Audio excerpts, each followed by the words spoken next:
नमस्कार दोस्तों, आज जो बात करेंगे वो है पैकेजिंग नियम क्या है। पैकेज रूल, जब किसी चीज़ को पैक करते हैं तो उसका रूल्स क्या होता है, या सारी कंपनियां जो होती हैं वो पैकेजिंग रूल को फॉलो करती हैं कि नहीं करती हैं, या एमआरपी रूल्स होता है उसको फॉलो करते हैं कि नहीं करती हैं, या एमआरपी लीगल मेट्रोलॉजी रूल्स 2011 क्या है, या इसको आप अदर नाम से भी जान सकते हैं। न्यूमरेशन रूल्स 2011 क्या होता है, या लीगल मेट्रोलॉजी एक्ट 2009 क्या होता है, इन सब के बारे में बात करेंगे। मामला कर्नाटका हाई कोर्ट का है, जहां पर एक बहुत बड़ा जजमेंट विद्वान जस्टिस सचिन शंकर के द्वारा दिया गया। और ये जो कंपनी होती है सैमसंग इंडिया प्राइवेट लिमिटेड के नाम से एक कंपनी होती है, जिसके ऊपर एक आपराधिक शिकायत दर्ज की जाती है। डायरेक्ट जो मजिस्ट्रेट होते हैं उनके थ्रू शिकायत दर्ज करवाई जाती है और कही जाती है जो कंपनी है, ये जो पैकेजिंग रूल है, जो किसी मटेरियल को पैक करने का रूल है, जो एमआरपी रूल है, उसको फॉलो नहीं करती है। तो वीडियो में आप लोगों को ये बताने वाला हूँ। ये वीडियो बहुत ही इंटरेस्टिंग होने वाला है, बहुत ही यूजेबल होने वाला है, क्योंकि देखिए हर कोई आदमी मटेरियल खरीदता है। ऐसा तो है नहीं सारी चीज़ें अपने घर पे लोग बना ले। केवल दाल चावल गेहूँ, यही दाल चावल ही बना सकते हैं, खाना बना सकते हैं।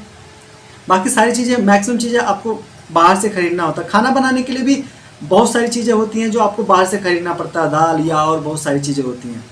तो उसके एमआरपी के रूल क्या होते हैं, एमआरपी जो डाले जाते हैं क्या रूल होते हैं, और उसके पैकिंग का रूल क्या होता है, पैकेजिंग रूल क्या होता है, इन सब के बारे में हम बात करेंगे। और with Karnataka high court judgment के साथ में, मतलब उसका जो जजमेंट है लैंडमार्क जजमेंट के साथ में हम बात करेंगे। तो वीडियो शुरू करते हैं, कहीं मत जाइएगा, वीडियो बहुत इंटरेस्टिंग होने वाली है। जैसे कि मैं बात कर रहा हूँ, लीगल मेट्रोलॉजी एक्ट 2009 के प्रावधान के तहत सैमसंग इंडिया के खिलाफ एक आपराधिक मामले को हाई कोर्ट ने रद्द कर दिया। क्यों कर दिया, उसके बारे में सुनते हैं। एक्चुअली होता क्या है, अदालत क्या कहती है, सबसे पहले ये जानते हैं। अदालत का विचार है कि शिकायत किसी भी अपराध का खुलासा नहीं करती है।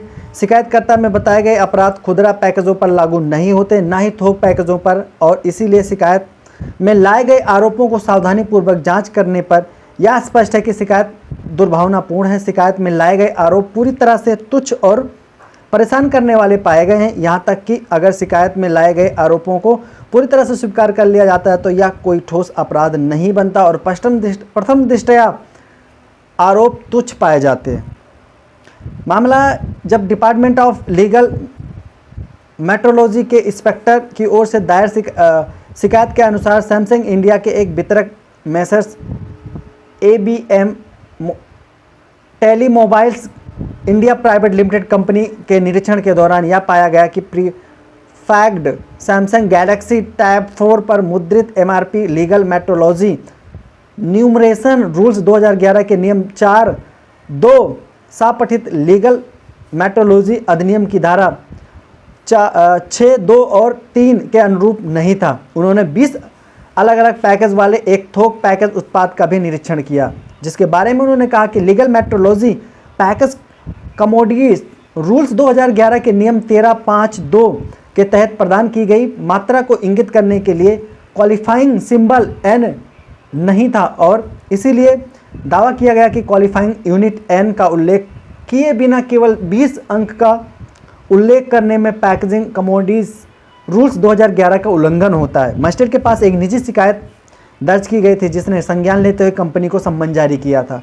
कोर्ट ने सहमति जताते हुए कहा कि न्यूमरेशन नियमों का 4(2) मूल्य MRP पर लागू नहीं होता, इसलिए कोई अपराध नहीं बनता, क्योंकि मेट्रोलॉजी अधिनियम 2009 की धारा 29 सापठित धारा 11 की कोई भी उल्लंघन नहीं है। कोर्ट ने यह भी कहा पैकेजिंग सामानों की कीमत MRP को पैकेज कमोडिटीज रूल्स 2011 के तहत रेगुलेट किया जाता है, ना कि न्यूमरेशन रूल्स 2011 के अनुसार। अदालत ने नियम 13(5)(2)(1) और 5(2) का उल्लेख करते हुए कहा कि उक्त प्रावधान केवल खुदरा पैकेजों के लिए लागू है और ना कि थोक पैकेजों पर यह नियम लागू होगा। नियम 24 थोक पैकेजों पर लागू होता है।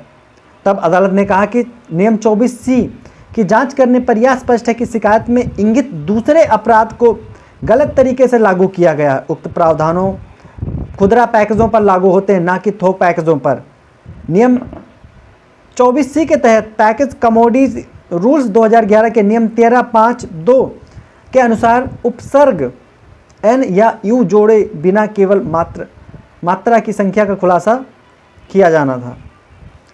यह देखते हुए शिकायत भी टिकाऊ नहीं है क्योंकि यह सभी निदेशकों के खिलाफ दर्ज की गई थी, जबकि कंपनी ने मेट्रोलॉजी अधिनियम 2009 की धारा 49 के संदर्भ में स्पष्ट रूप से व्यक्ति को नामित किया।